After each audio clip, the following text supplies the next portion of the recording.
설날, 그 유래는 어디서 온 걸까요? 처음 맞이하는 설다, 낯설다에서 시작되어 낯설은 날이라는 설과 함께요. 한 해가 지나감에 따라 점차 늙어감을 서글퍼한다는 서럽다의 의미인 설다에서 왔다는 설이 있고요. 삼가다라는 의미를 지닌 살이다의 살에서 시작되었다는 설이 있다고 합니다. 하지만 각종 세시풍속 책에서는요, 신일이라는 의미로 삼가고 조심하는 날이라고 표현하며 몸과 마음을 조심하고 가다듬어 새해를 시작하라는 뜻으로 이해되고 있다고 하네요. 낯설지만 연결되는 달, 다시 시작되지만 여전히 내가 살아가야 하는 달. 1월, 여러분의 새해는 어떤 의미인가요?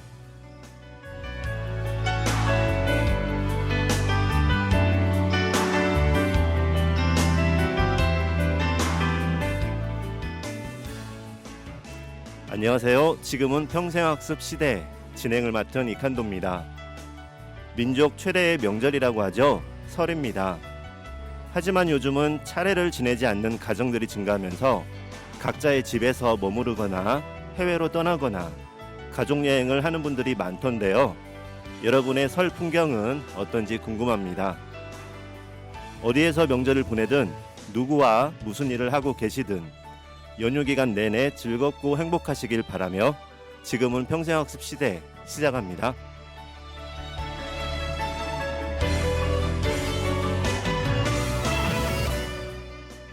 지금은 평생학습 시대. 본 방송은 전주 시민 여러분과 평생학습의 중요성에 대해 함께 이야기 나누며 다양한 평생학습의 기회에 대해 소개하는 시간입니다. 평생학습을 실천하고 계시는 학습자, 평생학습의 전문가와 함께하고요. 청취자 여러분을 모시고 평생학습에 관한 궁금한 것들을 알아보는 시간이기도 한데요. 본 방송은 전주 공동체 라디오 전주 FM 93.5MHz를 통해 들으실 수 있고요. 유튜브 전주 공동체 라디오에서도 방송을 만나실 수 있습니다. 평생학습 도시 전주 채널에서도 지난 방송의 다시 듣기가 가능합니다. 지금은 평생학습 시대. 청취자 여러분의 많은 참여와 관심이 같이 하길 바라는 마음으로 시작합니다.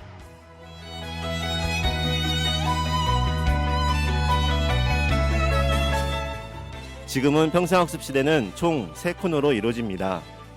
첫 번째 코너는 들키고 싶은 평생학습으로 열심히 평생학습을 실천하고 있는 학습자 이명희님과 함께 생생한 경험담을 들어보고요. 두 번째 알고 싶은 평생학습으로 전주 기전대학교 강인주 교수님과 함께 대학 연계 평생교육 활성화에 관하여 이야기 나누겠습니다. 세 번째는 월간 평생학습으로 주목할 만한 학습 기회와 정보를 소개하는 시간입니다. 1월엔 어떤 소식들이 기다리고 있는지 함께 살펴보겠습니다.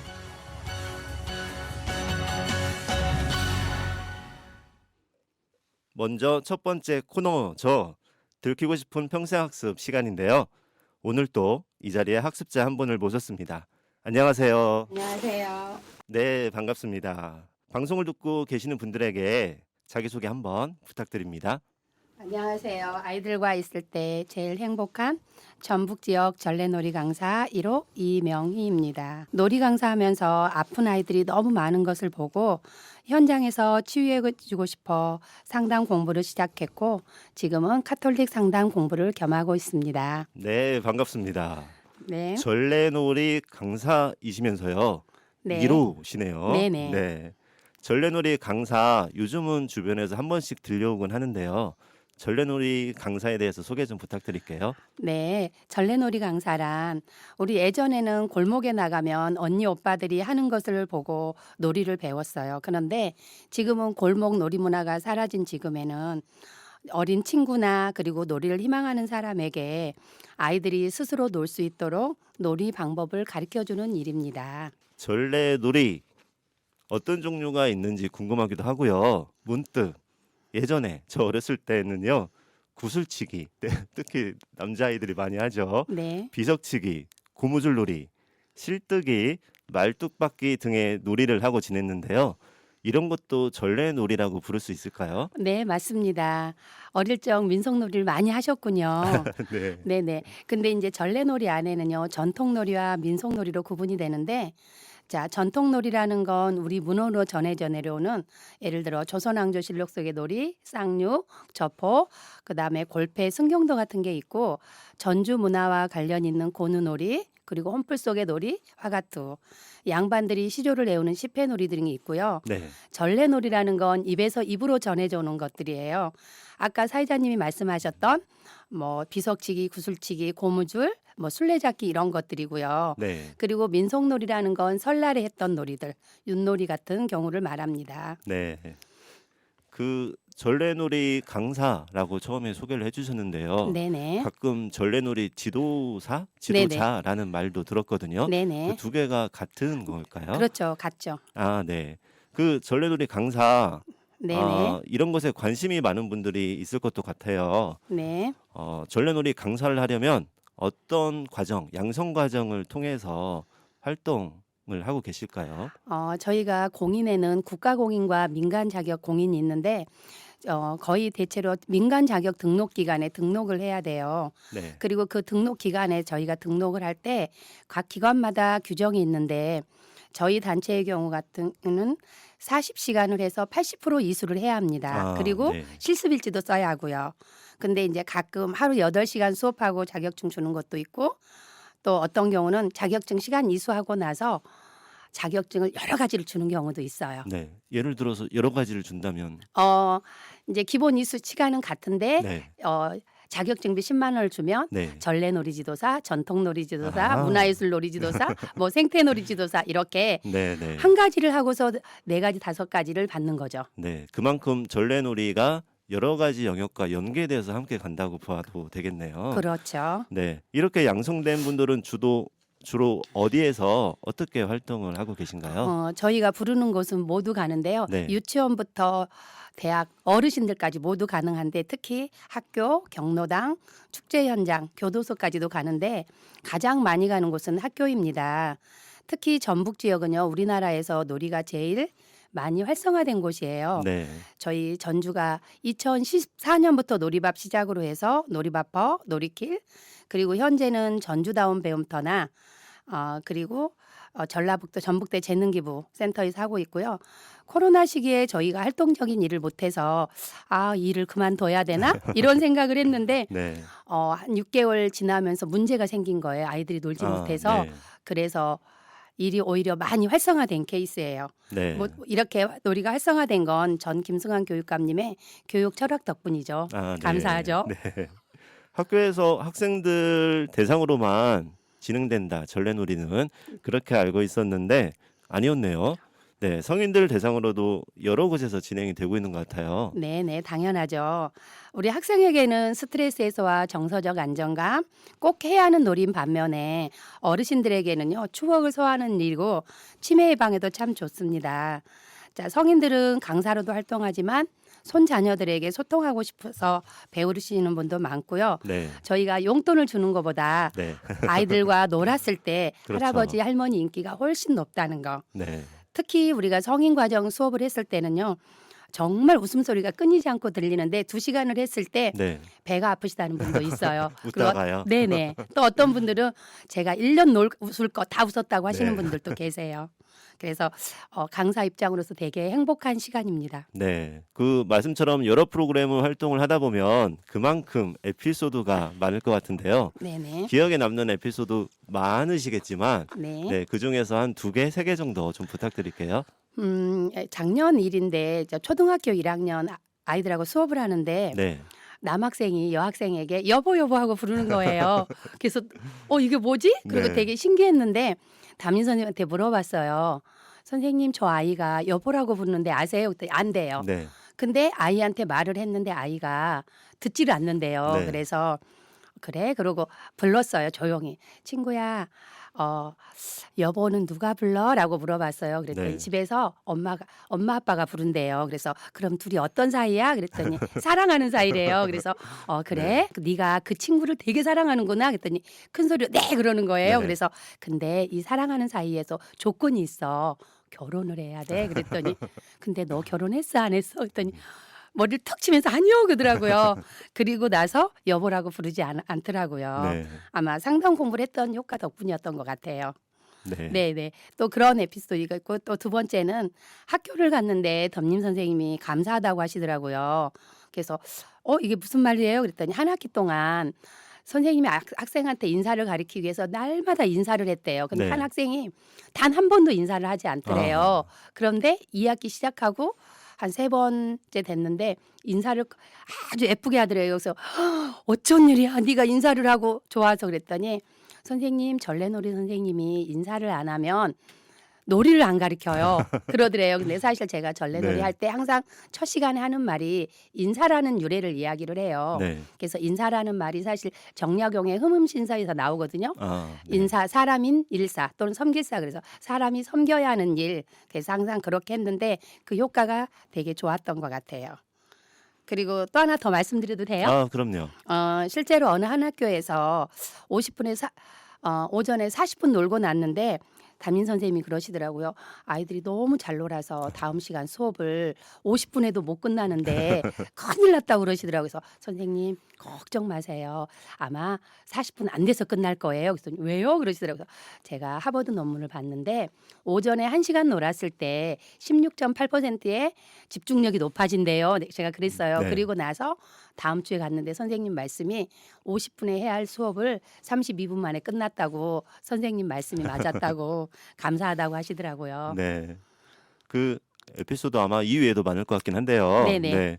이렇게 재밌는 전래놀이를 함께 하고 싶은 분들은 어떻게 신청하면 될까요? 전주에도 자격증 이렇게 하는 기관이 많은데 아무래도 전래놀이 하면 현장 경험이 제일 풍부한 게 저인 것 같아요. 그래서 네. 저에게 신청하시면 됩니다. 네. 그리고 방송을 들으시는 분들은 전주시 평생학습관 또는 전주 FM에 문의 주시면 연결시켜 드릴 수 있도록 하겠습니다. 감사합니다. 네, 전래놀이 지도사 말고 또 전주 평생학습관에서 다양한 프로그램 하고 계시는 걸로 알고 있는데요. 현재 하고 있는 프로그램 소개도 부탁드릴게요. 제가 처음 전주시 평생학습과 인연을 맺는 건 2009년 유쾌한 인문학 강의를 시작으로 해서 인문학만 한 10년 들었던 것 같아요. 와. 아마 거의 안 빠졌던 것 같아요. 네. 그리고 도에 50+ 인생학교 수업 듣고 커뮤니티 제안으로 전래놀이 지도사와 전통놀이 지도사 과정을 개설하고 현재 지금 아리맥이라는 이름으로 활동을 하고 있고요. 네. 그다음에 50+ 인생학교 서포터즈 낭송 그리고 노래교실 듣다가 제가 지금 상담 공부하느라고 네. 많은 활동을 못하고 작년에 인생학교 서포터즈 활동을 했습니다. 그 지금 활동하고 계시는 프로그램 설명을 해주시는데 네네. 제가 여기서 바라보고 있잖아요. 네. 입가에 미소가 가득 번지시는 것만 봐도 얼마나 즐겁게 하고 계실 거라 내 생각을 합니다. 감사합니다. 네, 방금 말씀하신 프로그램 중에서 그래도 이건 정말 잘했다 싶은 프로그램이거나 추천하고 싶은 프로그램도 있을 것 같은데요. 네, 네. 그 이유와 함께 말씀 부탁드릴게요. 사실 전래놀이 그러면 되게 가볍다라는 느낌? 네, 누구나 하는? 근데 이제 제가 처음 전래놀이를 할 때는 여기에 좀 가치를 좀 넣어주고 싶었어요. 그래서 처음 토요 프로그램으로 우리 문화와 전래놀이를 같이 접목을 해서 시작을 했고 그리고 해봄재단에서 연 2회 실시하는 28개국 네, 제3세대 교포들에게 우리 놀이를 가르쳐 주는데 그것이 계기가 돼서 제가 일본에 일본인 금강학교 있어요. 우리나라 학교. 네, 네, 금강학교에 가서 전래놀이 재능 기부도 했고요. 그리고 전주시 평생학습관에서 50+ 인생학교를 이수하고 커뮤니티 제안으로 전래놀이, 전통놀이 자격증 과정 개설해서 전북대 전라제주권 재능 기부를 하면서 네, 일산 킨텍스, 그다음에 인사동 아라스트 센터 가서 네, 한지로 만드는 고누 네. 그렇게 재능 기부를 했어요. 그리고 현재 작년에 전주시에서 운영하는 전주다운 배움터에서 전래놀이를 하면서 우리 문화를 중점적으로 알리고 있고요. 네. 사실 작년 자랑해도 되죠. 그럼요. 전주다운 배움터에서 저희가 그 단체 중에서 1등을 먹었어요. 와, 축하드립니다. 감사합니다. 그 말씀을 듣다 보니까 네네. 이제 전래놀이 강사이시기도 하면서 네네. 우리 문화 전도사이시기도 하네요. 네. 그것을 우리 국내에도 물론이지만 이제 일본까지 네네. 말씀을 이제 주셨고요. 네네. 2025년 평생학습관 기존에 활동했던 프로그램 설명을 해주셨는데요. 2025년 올해에 학습관에 이런 프로그램이 있었으면 좋겠다 하는 것이나 개인적으로 도전하고 싶은 부분도 있을까요? 사실 노래하는 동아리가 좀 있었으면 좋겠고요. 네, 사실 전에 낭송을 하다 말았는데 그때는 제가 목이 너무 안 좋았거든요. 네, 그래서 못했는데 다시 좀 낭송도 하고 그래서 좀 사실은 제 마음속에서 책을 좀 읽어주면서 봉사하고 싶은 게 있거든요. 네, 그래서 그거를 올해는 좀 해보고 싶다라는 생각을 합니다. 네. 올해 계획, 네, 소망 꼭 이뤄지시길 저도 함께 응원하겠습니다. 감사합니다. 네, 오늘 이제 저희 시간, 이 코너 마무리되고 있는데요. 아쉽습니다. 마지막 질문이에요. 네. 이명희 님에게 나에게 평생학습이란 어떤 걸까요? 집에 있는 옷장과 같은 존재예요. 아, 옷장에 보면 문을 열었을 때 네, 어떤 옷을 입느냐에 따라 내가 이미지가 달라지잖아요. 네, 그리고 그건 내가 선택할 수 있기 때문에 네, 언제든지 문을 열고 들어갈 수 있는 거 그런 멋진 코디 같은 존재. 네. 그리고 내가 마음에 드는 옷을 입었을 때 밖에 나가면 자신감 있고 되게 좋잖아요. 네, 네. 그런 옷장과 같은 존재라고 생각합니다. 아, 옷정과 같은 존재 멋지네요. 아, 오늘 평생학습 시대 오실 때는 옷장에서 어떤 코디로 하고 나오셨을까요? 제일 이쁜 옷 입고 네. 왔습니다. 보이는 라디오로 청취자분들은 만나실 수 있습니다. 듣고 싶은 신청곡도 말씀 주시면 저희 인사드리면서 함께 나눌게요. 소양의 바람의 노래요. 소양의 바람의 노래. 네. 네, 이명희님 오늘 함께 해주셔서 감사합니다. 감사합니다. 들키고 싶은 평생학습 이 시간에는 학습자 이명희님과 함께했습니다. 이명희님의 신청곡 소양의 바람의 노래 듣고 평생학습 전문가이신 전주 기전대학교 강인주 교수님과 함께 알고 싶은 평생학습으로 만나겠습니다.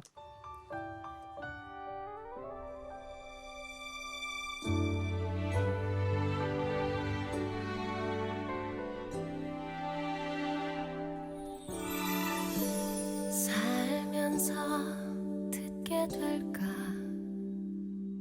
언젠가는 바람의 노래를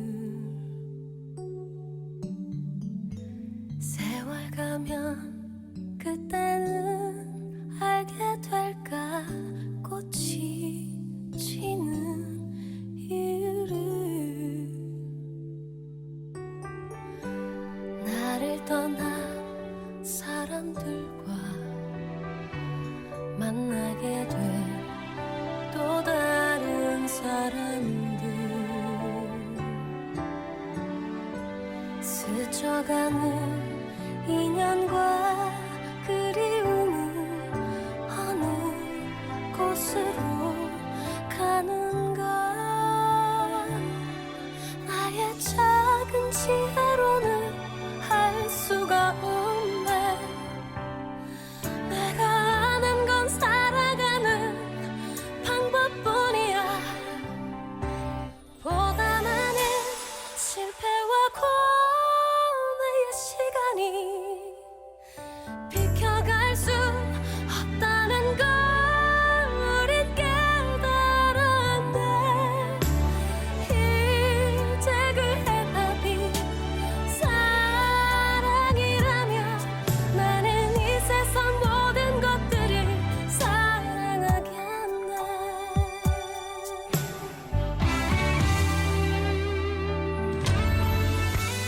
나를 떠난 사람들과 만나게 된 또 다른 사람들 스쳐가는 인연과 그리움은 어느 곳으로 가는가 나의 작은 지혜로는 할 수가 없네 내가 아는 건 살아가는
소양의 바람의 노래 듣고 오셨습니다.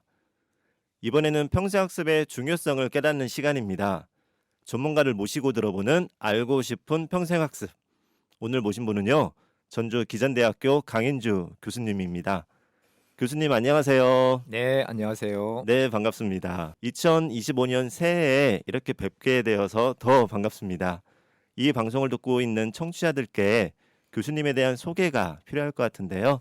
자기소개 부탁드립니다. 네, 안녕하세요. 저는 전주 기전대학 유아교육과 교수이면서 평생교육 원장으로 재직하고 있는 강인주입니다.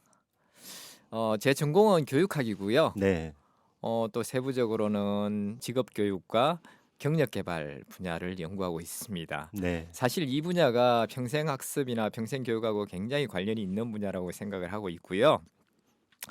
그리고 저는 또 대부분의 다른 교수님들과는 좀 다른 길을 걸어왔습니다. 오랫동안 직장 생활을 좀 하다가 늦은 나이에 박사학위를 취득하고 교수가 되었는데요.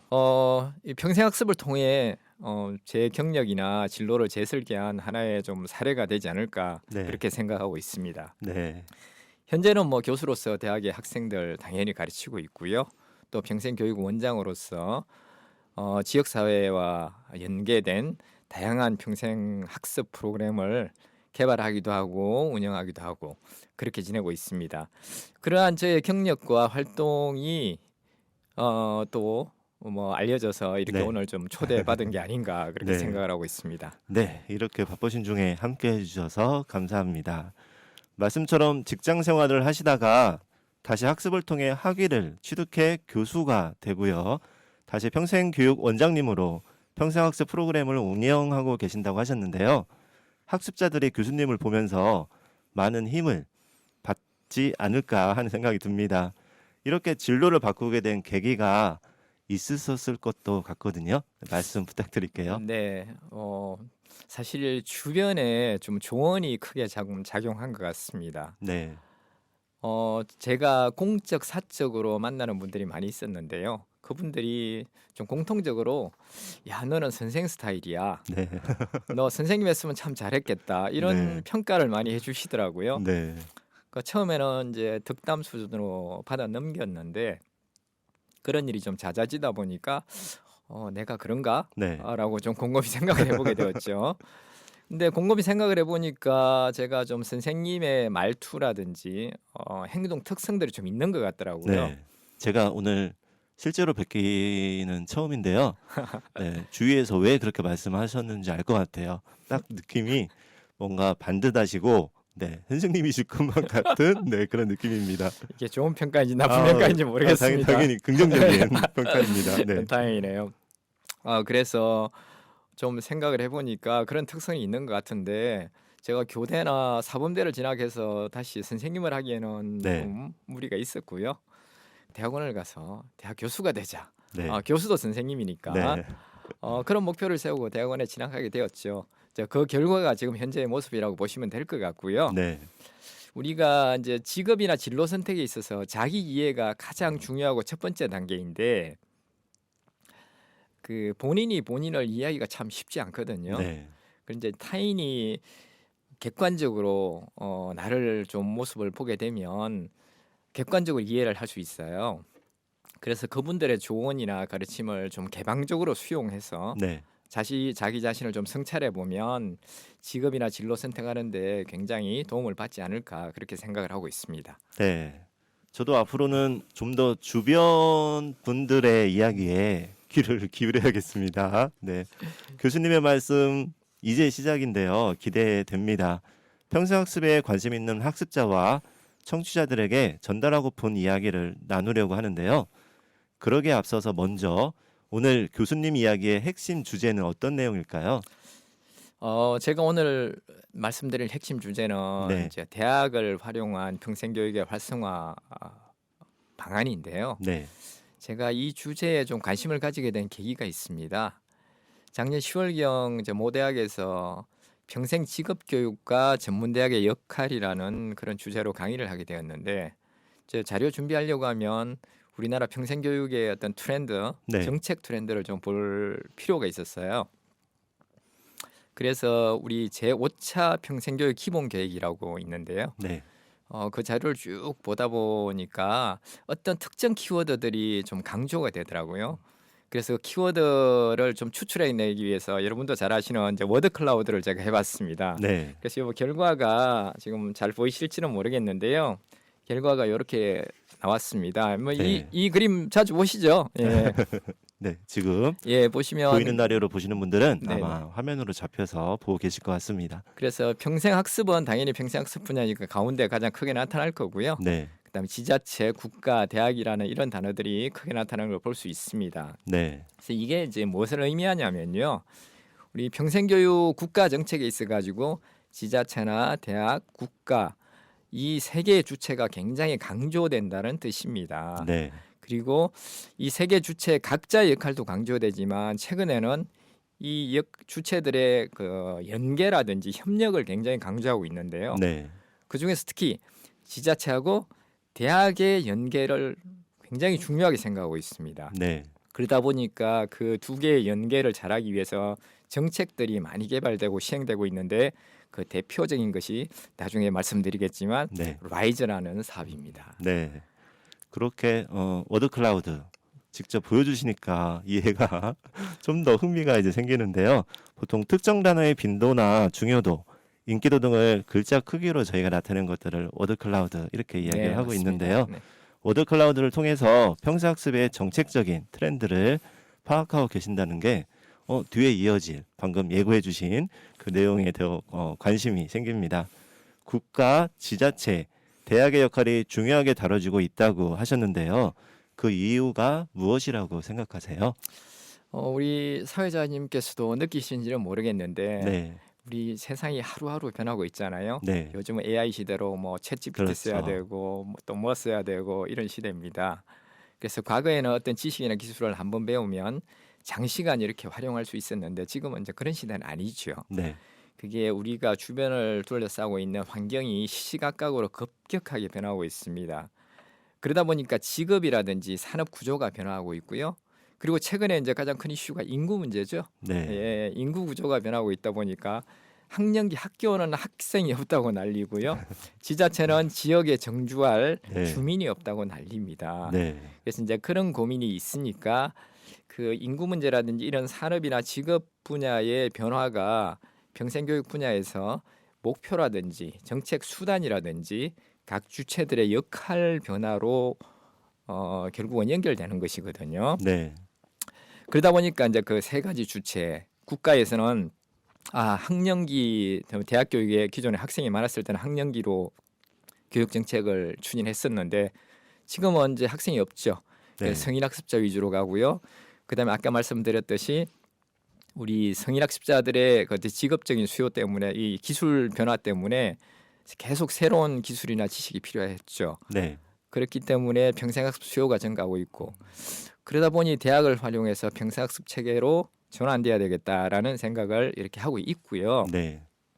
지자체는 마찬가지로 지역 정주 인구를 늘리려고 하면 지역에서 먹고 살 수 있는 먹거리가 있어야 되는 거거든요. 그럼요. 네. 네, 그러다 보니까 지역에서 지역 특화 산업에 맞추어서 직업 교육을 해서 그분들을 지역에 정착시켜야 되는 거예요. 그러다 보니까 특화 산업 맞춤형 평생교육 사업을 진행하고 그러한 혜택을 지역 주민한테 줘야 된다는 숙명적인 어떤 임무가 있고요. 네.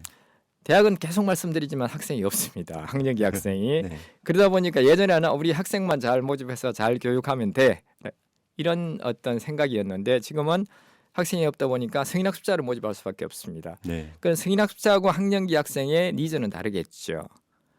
그러다 보면 이제 대학도 성인학습자 체제로 전환할 수밖에 없습니다. 그래서 그런 관점에서 대학이 이제 학습 성인학습자 친화형 학습 프로그램 개발하고 있고요.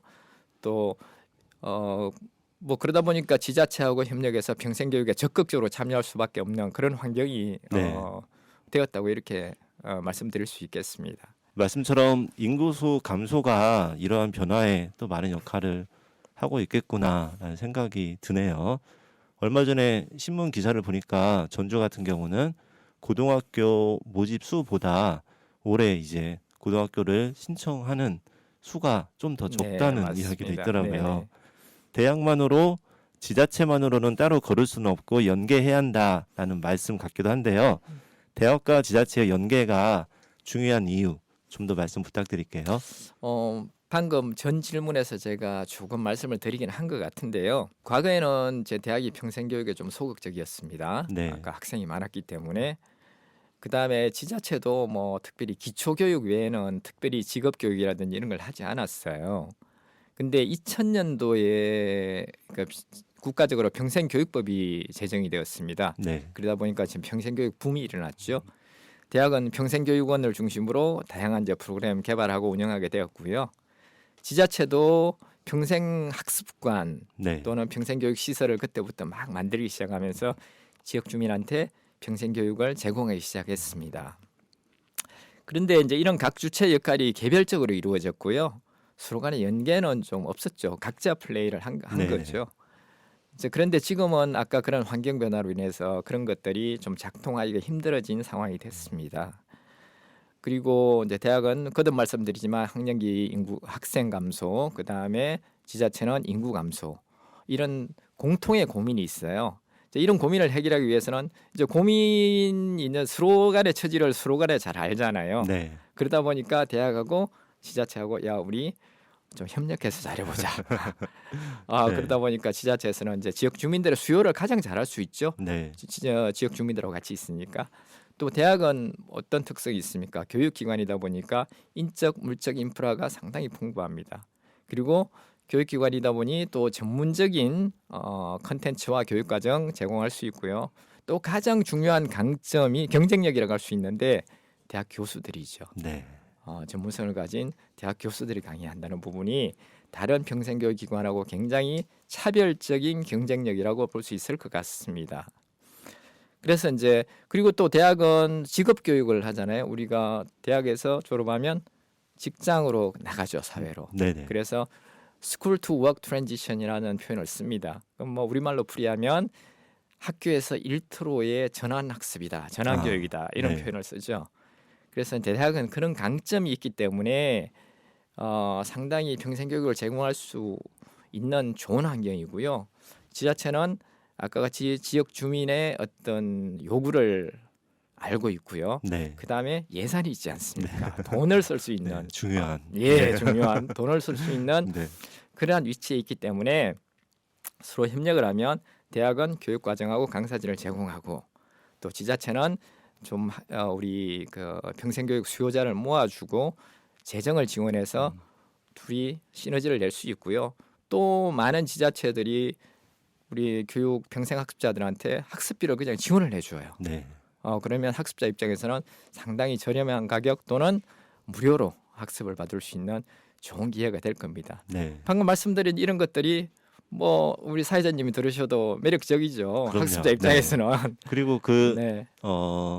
지역마다 또 지역성이나 지역 공동체성 그런 것들이 있잖아요. 네. 그래서 지역마다 필요한 뭐 학습이나 원하는 그런 교육들이 다를 수 있는데 그런 부분을 기존에 이미 충분히 역할을 하고 있는 곳들이 또 지역의 대학이 아닐까 하는 생각이 들고요. 지역 대학이 지역 주민들과 함께하는 그런 의미도 있겠다 하는 생각이 듭니다. 네, 그 말씀처럼 인구가 저희가 줄어들다 보니까 감소하다 보니까 지역 대학의 소멸이라는 말도 최근에 자주 들려오는데요. 그 말을 들을 때마다 걱정이 되기도 하면서 마음이 안 좋았거든요. 교수님 말씀대로 강사진과 강좌가 제공되고요. 지자체가 학습자들을 연계한다면 평생학습이라는 말이 그대로 실현될 것 같기도 합니다. 네. 우리 지역에서 대학과 지자체가 연계한 평생교육의 사례 중에 대표적인 사례 좀 부탁드릴게요. 네, 말씀하셨듯이 우리 지역에서도 대학과 지자체가 협력 연계하여 운영하는 프로그램이 상당히 많습니다. 네. 그 중에서 이제 대표적으로 오늘 제가 두 가지를 소개시켜 드릴 건데요. 네. 첫 번째가 전주시 평생학습관에서 운영하는 대학 연계 평생교육 활성화 사업입니다. 네. 예, 작년 기준으로 이제 올해 2025년이니까 3회 계속하게 되면 이제 3년째 하게 되는 건데 네. 2013년에 처음 시작했고요. 2023년에는 제가 재직하고 있는 전주기전대학과 전주 비전대학 요 두 개의 전문대학이 참여를 했습니다. 네. 그러니까 전문대학이 참여하다 보니까 아무래도 좀 실무 위주, 자격 위주 이런 쪽의 프로그램을 운영했는데 그 프로그램 이름이 이제 반려견 관리사. 요즘 반려견 많이 키우시죠? 그렇죠. 관심 받는 분야죠. 그다음에 이제 허브 식물 재배 및 가공 전문가, 차라든지 뭐 허브 식물을 이용한 여러 가지 산업들. 네. 그다음에 이제 드론 전문가 이런 것들은 바로 자격증 취득해서 취업으로 연결할 수 있는 그런 실용적인 과정을 좀 운영해서 성과가 상당히 있었던 걸로 제가 알고 있습니다. 그러다 보니까 작년에 이제 전주시에서는 예산을 좀 늘렸습니다. 네. 그러다 보니 또 4년제 대학 두 개가 추가로 참여를 했고요. 네. 그래서 4년제 대학은 좀 교양이나 문화 위주의 강좌를 해서 전문대학하고 좀 차별화를 시도했다는 것도 상당히 특이한 점이라고 볼 수 있겠고요. 네. 두 번째가 전북 평생교육장학진흥원에서 운영하는 전북 시민대학입니다. 시민대학은 뭐 다른 지자체에서도 굉장히 활성화시키고 있는 하나의 이제 과정인데요. 2023년도에 시범 사업을 1년 했고요. 그때 성과가 좋아서 2024년도에 이제 본 사업으로 전환을 해서 시행을 했습니다. 그래서 뭐 군산이나 익산 등 도내 6개 지자체하고 대학하고 컨소시엄을 맺어서 각 지역에 이제 뭐 소규모 캠퍼스, 이제 교육장이죠. 네. 그걸 구축을 해서 지역 특색에 맞는 특화 프로그램을 지원했고요. 그 다음에 이제 일정 학점 이상을 이수를 하면 지역 학사증, 네. 학사증을 주는데 이건 물론 이제 대학에서 주는 학위하고는 좀 다르지만 네. 학사증을 이렇게 주고 졸업식도 하고 이렇게 합니다. 우리 대학에서는 작년에 진안군하고 이렇게 컨소시엄 맺어서 우리 대학 뷰티 디자인과가 참여를 했는데요. 제목이 멋있습니다. 나도 진안 멋쟁이. 그러니까 뷰티 디자인과니까 네. 메이크업이라든지 네. 뭐 스킨이라든지 패션이라든지 이런 부분인데 사실 진안은 좀 그래도 좀 농촌 지역이지 않습니까? 네. 그런 것들을 교육 기회를 가지는 경우가 별로 없는데 반응이 굉장히 좋았습니다. 그래서 우수 과정으로 선정이 돼서 좀 높으신 분들이 네. 수업 참관을 하는 그런 좀 기회도 가졌습니다. 그래서 이처럼 제가 대학과 지자체가 주민들에게 이제 다양한 학습 기회를 제공하고 협력하는 모습이 정말 인상적이라고 좀 할 수 있겠습니다. 네. 나도 지난 멋쟁이 프로그램명만 들어도 거기에 네. 참석하셨던 주민분들이 얼마나 즐거워하셨을까 하는 생각이 들기도 하네요. 네. 올해부터 라이즈 사업 앞서도 잠깐 이제 예고를 해주셨는데요. 라이즈 사업이 진행된다는 이야기를 들었습니다. 지역과 대학의 동반 성장이라고도 하더라고요. 라이즈 사업 어떤 사업인지 궁금하기도 하고요. 지금 평생교육에 어떤 영향이 있을지 교수님께 설명 부탁드립니다. 네, 그 라이즈 사업하면 조금 생소하시죠? 네. 라이즈는 좀 영어 약자 RISE를 딴 건데요. 네. 뭐 플레이면 이렇습니다. Regional Innovation System and Education. 네. 그래서 이제 한국말로 우리말로 좀 풀면 네. 지역 혁신 중심의 대학 지원 체계 뭐 이렇게 풀 수 있는데요. 지역 교육 시스템의 새로운 패러다임을 좀 제시하는 거라고 보시면 될 것 같고요. 이제 대학의 입장에서 보면 과거에 그 중앙정부 교육부에서 다양한 재정 지원 사업을 받았습니다. 쉽게 말하면 돈을 좀 받았죠. 사업비를. 근데 그 중앙에서 지원을 하다 보면 굉장히 일률적이잖아요. 그 지역의 특성을 좀 반영하기가 상당히 어려운 부분이 있고요. 네. 그래서 이제 각 지역에 맞게끔 지역에서 운영이나 예산권을 다 위임을 했습니다. 지자체에다가.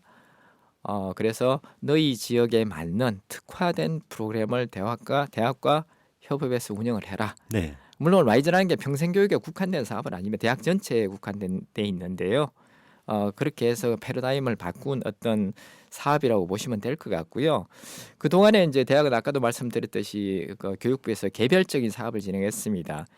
뭐 산학협력 같으면 링크 사업, 네. 그 다음에 직업교육 같으면 하이브 사업, 그 다음에 평생교육 사업 같으면 라이프 사업, 라이프라는 이제 우리 인생 이런 네네. 뜻이죠. 그렇게 사업을 진행하다 보니까 굉장히 이제 분절적이고 독립적으로 운영하다 보니 중복도 심하고요. 서로 간에 시너지도 안 나는 그런 조금 부정적인 현상들도 사실 있었던 것도 사실인데요. 네. 그런 것들을 이제 지자체에 넘겨주고 지자체 특성에 맞게끔 운영하라 하는 것들은 굉장히 지역 특성을 감안하여 운영할 수 있는 뭐 그런 기회가 될 수 있을 것 같고요. 네. 그다음에 이제 우리 지역 이제 문제인데 우리 지역에서도 지금 라이즈 사업 계획이 다 확정이 되어 있습니다. 전라북도 이제 특별자치도 주관으로 계획을 다 세워놨고요. 네. 큰 네 개의 카테고리가 있습니다. 그 중에 세 번째가 우리가 관심 있는 평생교육 분야입니다. 네. 그래서 그 평생교육 분야 중에 그 카테고리 중에 또 큰 과제가 세 개가 있는데 좀 간단히 좀 소개를 시켜드릴게요. 네. 첫 번째가 성인학습자 친화형 학사 체제 구축입니다. 아까 말씀드렸지만 대학이 성인학습자 위주로 이제 재편된다고 말씀드렸는데요. 그러려면 성인학습자가 학습하기 편하게 어떤 체제를 좀 바꾸어줘야 되는 부분이 있는데 그런 것들을 지원하겠다는 뜻이고요. 네. 그다음에 이제 두 번째가 제2 커뮤니티 캠퍼스 구축이라고 되어 있습니다. 우리 지역 보면 이제 전주, 군산, 익산에 주로 대학이 몰려 있죠. 네. 그 나머지 지자체들은 대학이 없거나 뭐 상당히 원거리에 있습니다. 그러다 보니까 거기 지역 주민들은 교육 기회에서 상대적으로 좀 소외가 되어 있습니다. 이제 그런 것들을 해소하기 위해서 각 지역에 좀 원거리에 있는 지역에 소규모 캠퍼스를 구축해서 네. 좀 그런 기회를 제공하겠다는 뜻이고요. 예를 들자면 지난 나도 멋쟁이가 네. 그런 프로그램이었겠네요. 뭐 일종의 그런 프로그램인데요. 그것은 이제 그 시민대학에서 운영하는 것들이고 네네. 뭐좀 다른 관점에서 좀 접근하는 것이라고 네네. 보면 될 것 같습니다. 대학이 주도적으로 들어가는 것이고요. 네. 그러니까 전북 시민대학은 이제 지자체에서 주도적으로 하고 대학은 좀 참여하는 형태, 네. 그런 형태라고 보시면 될 것 같고요. 네. 이제 세 번째가 좀 중요할 것 같은데요. 지역 산업 맞춤형 평생 직업 교육 거점 구축. 좀 말이 좀 어렵죠. 좀 간단히 말씀을 드리면 네. 각 지역마다 특화 산업이 있지 않겠습니까? 네. 예를 들어서 완주 같으면 뭐 익산이나 완주 같으면 뭐 수소, 뭐 2차 전지 산업, 무주 같으면 태권도를 중심으로 한 문화나 또 관광 산업. 네. 그다음에 장수나 진안 같으면 산림 쪽, 뭐 농업 쪽 이런 쪽인데 그런 쪽하고 연계시켜서 이제 이 산업체 재직자들은 재교육, 그다음에 신중년층은 또 재취업 교육 이런 것들을 할 수 있죠. 그래서 이거는 취업과 그 산업에 연관된 어떤 교육에 좀 특화된 산업이다, 네. 사업이다 이렇게 이해를 하시면 될 것 같고요. 우리 지역 주민 입장에서는 세 번째가 사실 중요합니다. 자기 직업과 관련된 것들이라. 네. 그래서 이제 결론적으로 라이즈 사업은 지역 특성과 요구를 좀 잘 반영할 수 있고 어떤 권한이나 재정을 좀 투입할 수 있는 권한이 지자체에 있으므로 지자체의 특성을 충분히 반영하여 대학과 지역이 동반 성장할 수 있는 좋은 어떤 체제라고 볼 수 있을 것 같습니다. 교수님 말씀을 듣다 보니까요. 라이즈 사업 이제 이런 거구나 하고 이해가 되면서 앞으로의 기대가 더 커집니다. 요즘은 점점 변화하고 있긴 하지만요. 대학이라는 말이 20대 젊은이들의 학습 공간으로 여겨지는 경우가 아직도 많다고 생각하거든요. 네. 혹시 학습자들에게 대학을 활용한 평생학습에 대해 조언이나 부탁의 말씀을 해주신다면요. 네, 이 시간 기다렸습니다. 제가 지금 네. 대학에 근무하고 있고요. 네. 또 대학과 연관된 평생교육에 대해서 이야기를 하러 나왔기 때문에 네.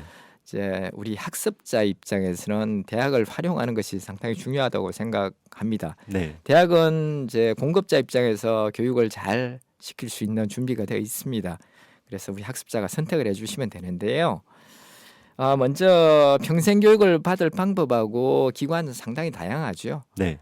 자, 그 중에서 대학을 좀 진학을 해서 한번 체계적으로 깊이 있게 학습을 해보시라고 좀 권해보고 싶습니다. 네. 왜 그러냐면 이제 많은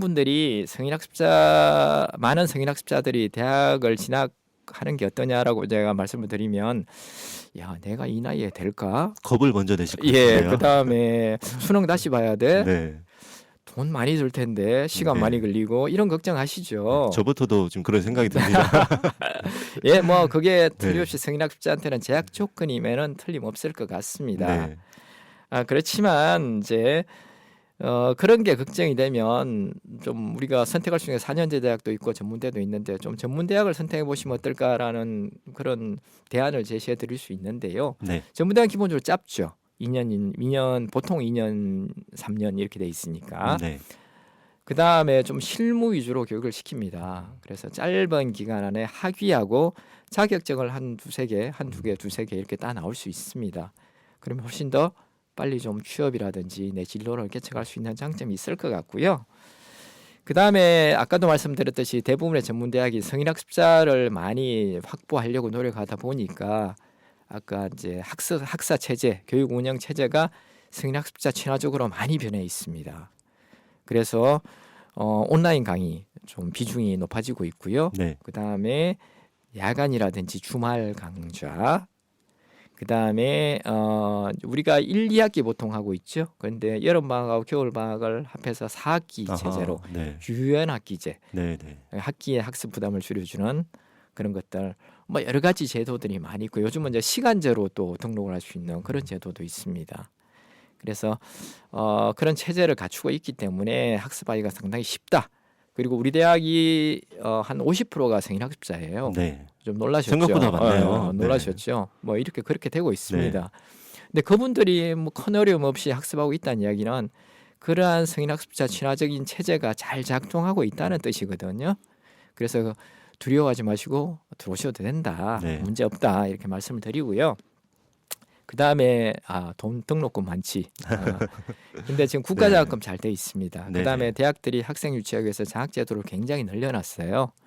그래서 많은 분들이 거의 무료 또는 최소한의 비용으로 다니고 있습니다. 그래서 크게 부담은 많이 안 되실 거예요. 예, 그 학비가.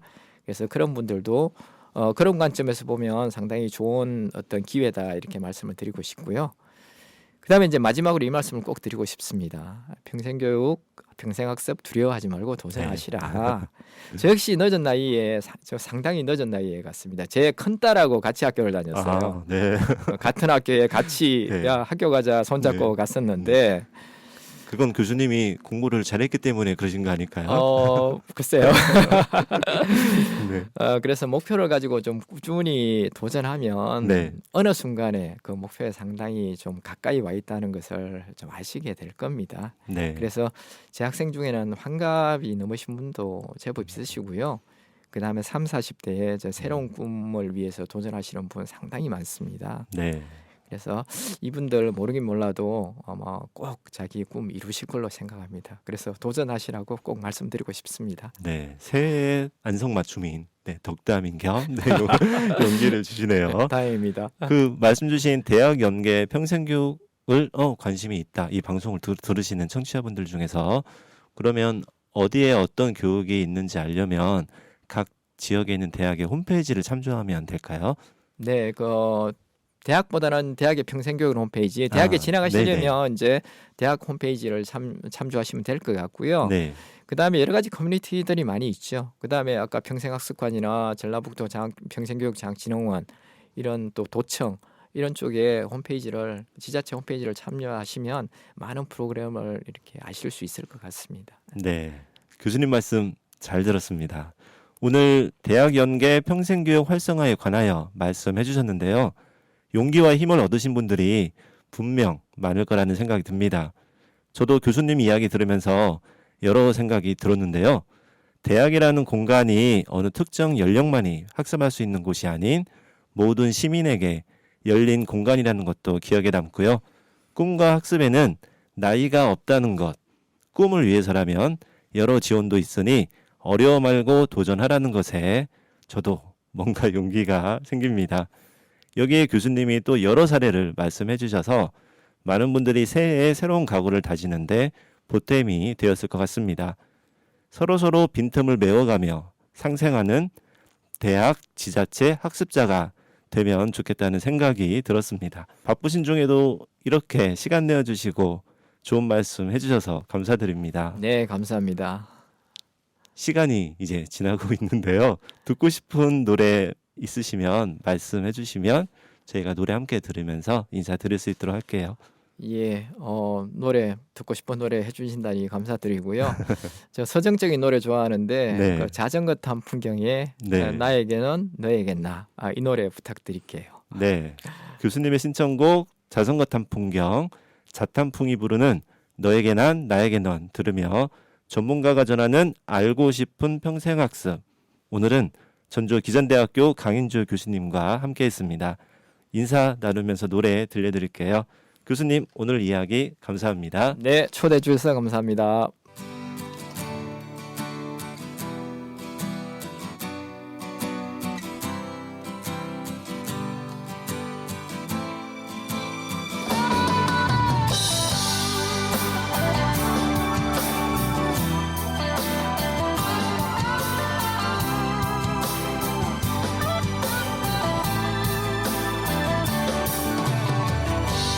너에게 난 해질녘 노을처럼 한편의 아름다운 추억이 되고 소중했던 우리 푸르던 날을 기억하며 후회 없이 그림처럼 남아주기를 나에게는 내 외롭던 지난 시간을 환하게 비춰주던 햇살이 되고 조그만 건 너의 하얀 손 위에 빛나는 보석처럼 영원의 약속이 되어 너에게 난 해질녘 노을처럼 한편의 아름다운 추억이 되고 소중했던 우리 푸르던 날을 기억하며 후회 없이 그림처럼 남아주기를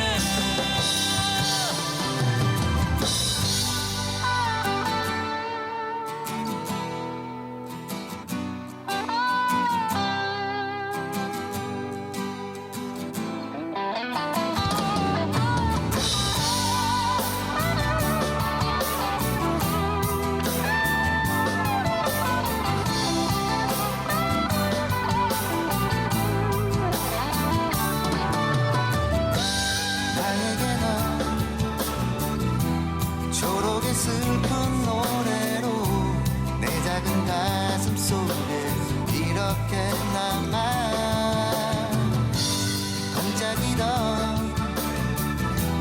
너의 예쁜 눈망울에 수많은 별이 되어 영원토록 빛나고 싶어 너에게 난 해질녘 노을처럼 한편의 아름다운 추억이 되고 소중했던 우리 푸르던 날을 기억하며 후회 없이 그림처럼 남아주기를 너에게 난 해질녘 노을처럼 한편의 아름다운 추억이 되고 소중했던 우리 푸르던 날을 기억하며 후회 없이 그림처럼 남아주기를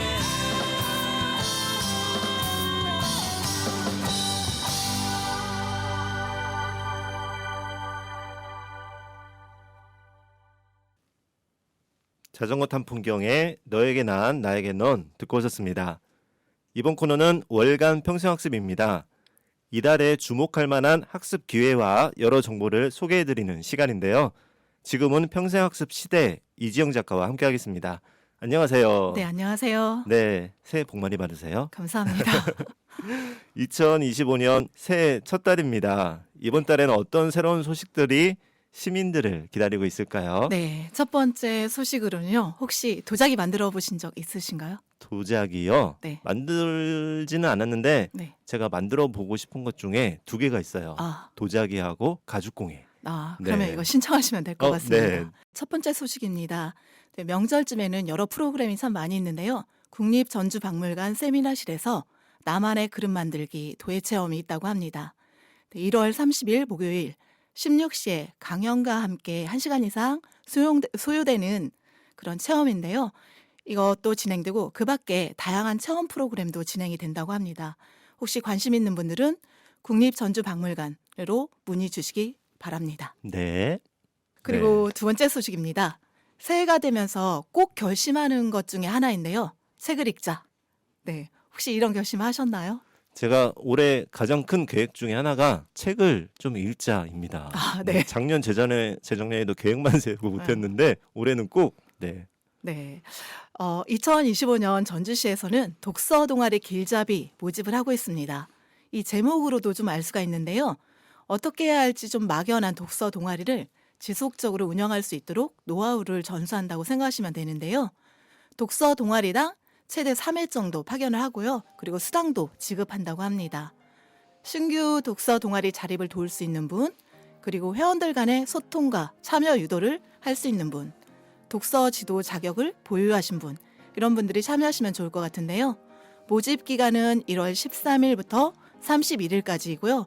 시립도서관 홈페이지 길잡이 신청서를 다운로드하여서 메일로 제출하면 된다고 하니까 그 궁금하신 사항은 도서관 정책과로 문의하시면 될 것 같습니다. 네. 네, 세 번째 소식은요. 전주시 보건소 마음치유센터 소식인데요. 요즘에 다양한 마음의 문제를 겪는 전주 시민이 많은데요. 그런 전주 시민 성인을 대상으로 2025년 2월 3일부터 2월 28일까지 주 1회 90분씩 총 4회로 진행되는 프로그램이 있다고 합니다. 1월 13일부터 모집이 시작되고 있는데요. 공예, 심리극, 명상, 마크라메, 원예치유 이런 거 좀 다양한 프로그램이 네. 준비되어 있다고 하니까요. 관심 있는 분들은 덕진보건소 3층 마음치유센터로 문의하시면 될 것 같습니다. 네. 네, 마지막 소식입니다. 저희 전주시 평생학습관 소식인데요. 일상의 소소한 루틴을 더하는 50+ 커뮤니티 회원 모집이 있습니다. 네, 종류로는 근태크, 발레 스트레칭, 그리고 딱풀 영어 아웃풋, 스칼렛 영어, 폭풍 수다 독서, 영어 말하기, 그리고 맛보면서 배우는 영어, 내 마음의 그림책 이런 것들이 있는데요. 이런 내용으로 커뮤니티를 결성해서 2월 3일부터 12월 5일까지 10개월간 활동을 한다고 합니다. 1월 15일부터 모집이 시작되었는데요. 선착순이고 그러니까 좀 관심 있는 분들은 서둘러서 좀 신청하셔야 될 것 같습니다. 네. 그리고 이외의 자세한 사항은 전주시 평생학습관 홈페이지를 참고하시면 될 것 같습니다. 이상 월간 평생학습 소식이었습니다. 네, 이지영 작가님 오늘도 좋은 소식 감사합니다. 감사합니다.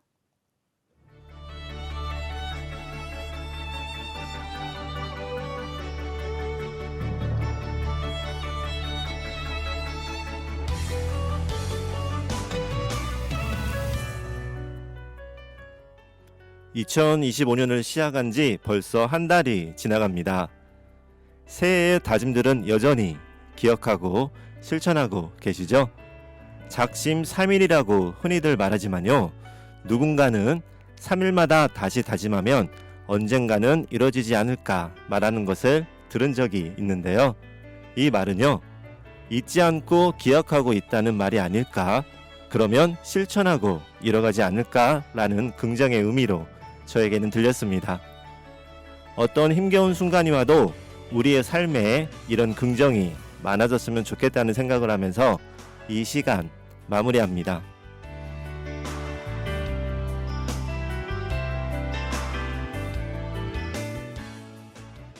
설 연휴에도 청취자 여러분에게 남겨지는 이야기가 따스하고 정겨워 힘이 되길 바라는 마음입니다.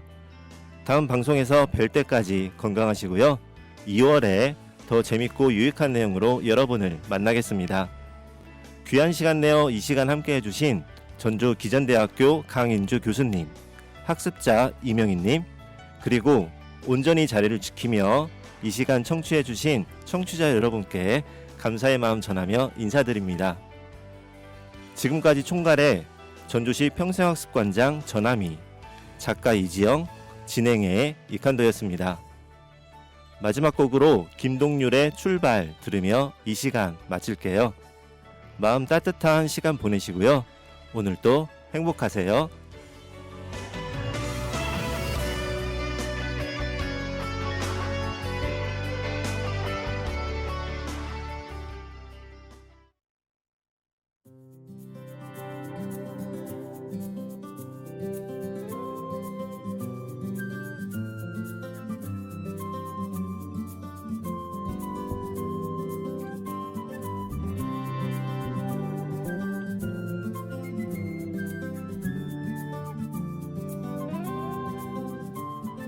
아주 멀리까지 가보고 싶어.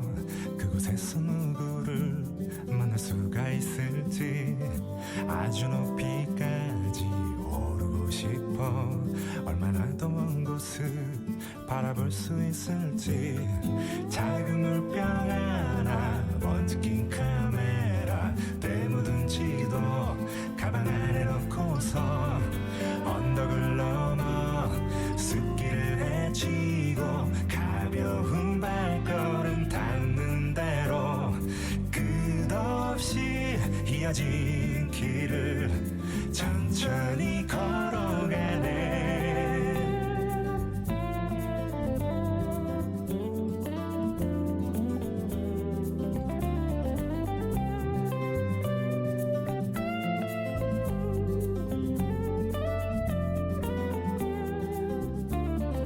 멍하니 앉아서 쉬기도 하고 가끔 길을 잃어도 서두르지 않는 법. 언젠가는 나도 알게 되겠지. 이 길이 곧 나에게 가르쳐 줄 테니까. 촉촉한 땅바닥 앞서간 발자국 처음 보는 하늘. 그래도 난 익은 길 언덕을 넘어 숲길을 헤치고 가벼운 발걸음 닿는 대로 끝없이 이어진 길을 천천히 걸어가네.